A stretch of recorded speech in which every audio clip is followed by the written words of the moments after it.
Xan Sarayı əfsanəsi. Şəki xanı bir gün ustanın yanına çağırıb deyir: "Qocalmışam. İstəyirəm adımı əbədiləşdirən bir saray tikdirəm. Gərək dünyada ona bərabər ikinci bir saray tapılmasın." Mahir usta xanın qabağına şərt qoyur: "Əməyimi qiymətləndirsəniz, tikərəm." Xan dərhal razılığını bildirir. "Əgər saray ürəyimcə olsa, o qurub yaradan əllərini qızıla tutaram." Qoca usta qoca xana etiraz edir: "Qızıl qiymət ölçüsü deyil, xan. Mən istəyirəm siz sənətə, sənətkarı qiymət qoyasınız." Xan ustaya söz verir. Usta şəirlərini başına toplayıb işə başlayır. Vaxt tamam olanda hamı gəlib saraya baxır. Xan görür ki, usta doğrudan da möcüzə yaradıb.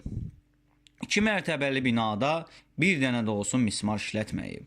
Əlvan rənglər, heyrət doğuran şəbəkələr, divarlarda məhəbbət və qəhrəmanlıq dastanlarından götürülmüş süjetli şəkillər, günəş işığında bərq vuran şüşə günbəzlər əsl sənət incisi idi. Sarayın gözəlliyindən olduqca məmnun qalan xan ustadan soruşur: "Əhsən əllərinə usta. De görüm, bundan da yaxşı saray tikə bilərsənmi?" Xan sağ olsun: "Tikərəm." Xan marağını gizlədə bilmir. "Bəs niyə mənim sarayımı bundan yaxşı tikməmsən? Hansı cəsarətlə bütün bacarığını və məharətini əsirgəmisən?" Qoca usta qəzəbli xanın qarşısında susmur. Xan sağ olsun: "İnsanın, sənətkarın əməyini qiymətləndirəndə yaradan əllər qara daşdan sədəf düzəldir." Xan qəzəblənir: "Bəs sənə verdiyim bir ətək qızıl? Siz mənə əmək haqqı vermisiniz, amma sənətimə qiymət verməmisiniz." Xan qeyzini fərmana çevirir: "Sən nankorsan, qədir bilməzsən. İndi sənin yaradan əllərinin başına bir oynaçım ki, bütün ustalara, sənətkarlara dərs olsun."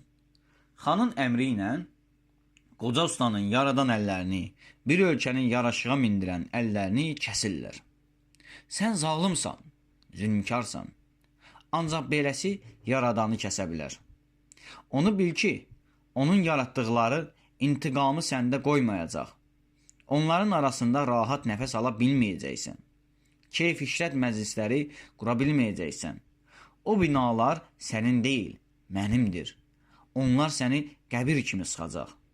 Xan ustaya istehza ilə gülür: "Yaradan əlləri kəstirmişəm. Onlar bir də qurub yaratmayacaq." Qoca usta əllərinin ağrısını unudur.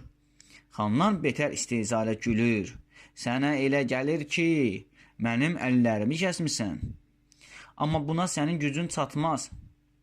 İndi mənim əllərim şəhərlərimdədir. Məndən sonra onlar qurub yaradacaqlar. Gərək əvvəlcə dilini kəsəydim, sonra əllərini. Gec də olsa səhvimi düzəldərəm." Xan böyük, tarixi abidələr yaradan bir sənətkarı öldürtdürür.